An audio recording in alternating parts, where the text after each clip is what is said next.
Salut, on se retrouve aujourd'hui dans une toute nouvelle vidéo où je vous parle de mes essentiels zéro déchet.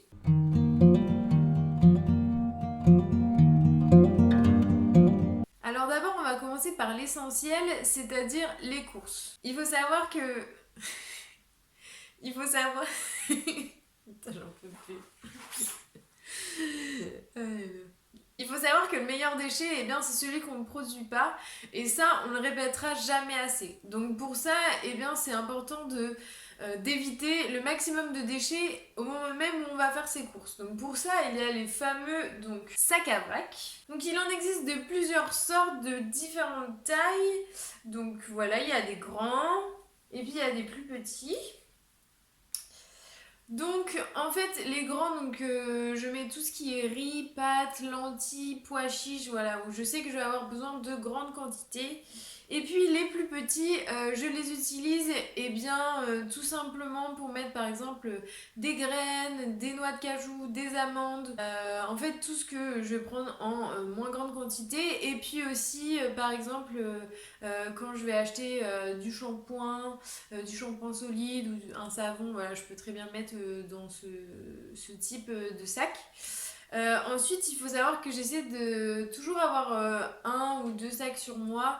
Euh, Par exemple, quand je pars en voyage pour mettre des gâteaux. Généralement, mes amis, eh bien, je leur ai un peu transmis le virus du vrac. Donc, quand on y va, eh bien, j'ai la possibilité d'acheter des choses qui sont en vrac. C'est vrai que la dernière fois, j'avais oublié, j'ai pris des sacs en craft. Donc, indispensable, le petit sac à vrac, même en voyage, ça peut toujours servir. Ceux-là sont très jolis, ça vient d'une petite créatrice qui fait ça sur Etsy. Voilà. Donc ensuite pour stocker eh bien, mes aliments, j'utilise donc les fameux bocaux qu'on voit partout sur Instagram. C'est trop la tendance. Euh, donc il en existe de différentes tailles, sortes. On a les bocaux le parfait, donc vous les avez en beaucoup plus petit si vous voulez pas avoir 1,5 litre parce que c'est quand même des gros bocaux. Généralement on les trouve assez facilement soit dans les greniers de nos grands-parents, moi je les récupérais chez ma mamie, soit sur le bon coin dans des foires à tout.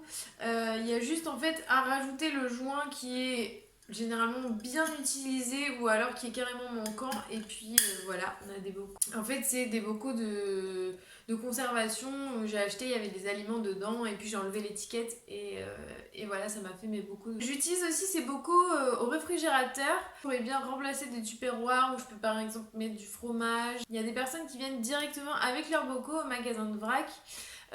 Donc pour ça il faut faire une tare. Moi je trouve que c'est un petit peu plus compliqué à mettre en place, donc vu que j'ai déjà mes sacs à vrac, j'utilise mes sacs à vrac.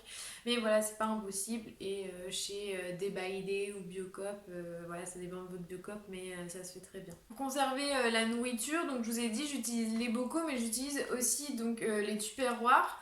Donc en fait le dessous est en verre et le dessus est en plastique. Les tupperwares en verre sont quand même beaucoup plus bénéfiques puisque de toute façon ils se conservent plus longtemps. Et puis quand ils sont en contact avec des aliments chauds, eh bien il n'y a pas de transfert de matière du plastique vers les aliments. Donc ça c'est parfait, et on peut les mettre au four, on peut les mettre au micro-ondes, voilà, c'est en enlevant bien sûr ça. Donc c'est le top. Et puis pareil, vous pouvez aller directement chez les commerçants avec votre tupperware, ils vous font la tare et vous arrivez, vous rangez ça directement dans le frigo. Et voilà, c'est parfait. Ensuite, eh bien, j'utilise pour faire ma vaisselle, toujours, on reste toujours dans la cuisine, des brosses.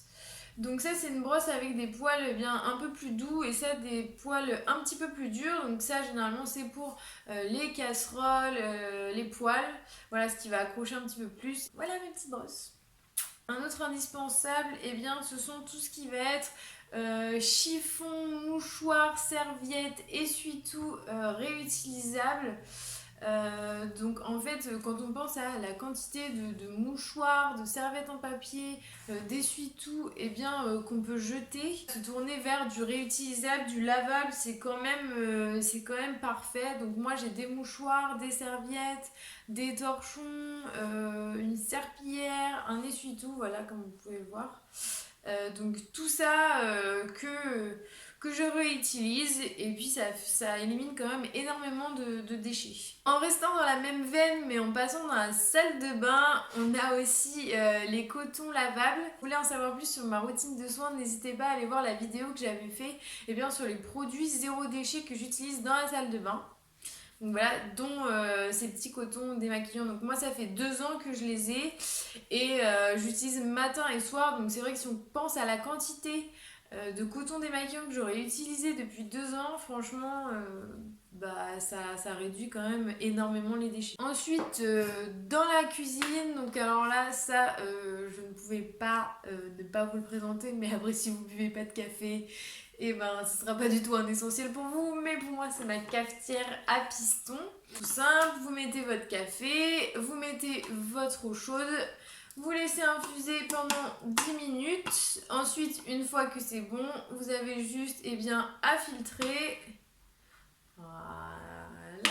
Le marc de café se retrouve ici et puis vous avez votre café de disponible en haut. Donc voilà pour le café zéro déchet. Ensuite dans la catégorie voyage, donc vous avez dit je prends mes sacs à vrac, mais je prends aussi généralement un gobelet lavable, réutilisable où je peux mettre du café, du thé et bien sûr ma gourde. C'est vrai que le plastique à usage unique c'est vraiment un fléau et notamment lorsqu'on est dehors on est plus tenté si on n'avait pas prévu de consommer des produits qui utilisent du plastique à usage unique. Et le plastique à usage unique, c'est vraiment n'importe quoi. Vous faites n'importe quoi! Si vous ne mangez pas à la cantine et que vous mangez dehors, que vous mangez souvent dehors, les lunchbox. Donc celle-ci elle est en inox et en fait il y a des petites clips, donc ça c'est vraiment méga génial puisque ça va pas s'ouvrir et voici. Donc moi il n'y a pas de compartiment mais je sais qu'il y en a avec compartiment. Donc c'est vrai que souvent quand on mange dehors ça produit énormément de déchets. Voilà, des serviettes en papier, des couverts en plastique, des emballages en plastique. Et puis le dernier produit que j'ai à vous présenter ce sont les serviettes hygiéniques lavables. En fait ça s'utilise comme une serviette mais en mieux. Là ça bouge pas, vous avez juste à fermer la petite pression. Le coton il est vraiment doux. Dans les serviettes à usage unique, déjà elles sont en coton donc ça utilise énormément d'eau à produire pour le transport, énormément de matières premières. Il y a aussi beaucoup de produits chimiques par exemple pour qu'elles soient bien blanches. Ça c'est ce qui va être en contact avec votre peau. Donc dans celles-ci, elles sont en coton bio, quand même beaucoup moins de produits chimiques et puis ça produit quand même beaucoup moins de déchets puisque celles-ci vous allez les réutiliser. Donc c'est vrai que c'est un investissement au début mais au final comparé sur le temps d'utilisation, vous allez faire des économies et puis considérablement réduire vos déchets. Ensuite il y a aussi la cup. Donc moi personnellement je l'utilise pas parce que ça ne me convient pas, mais voilà c'est aussi très écologique.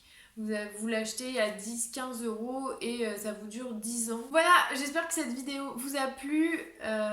Dites-moi en commentaire, vos indispensables du zéro déchet, ce que vous utilisez, si vous avez différents produits d'autres que moi.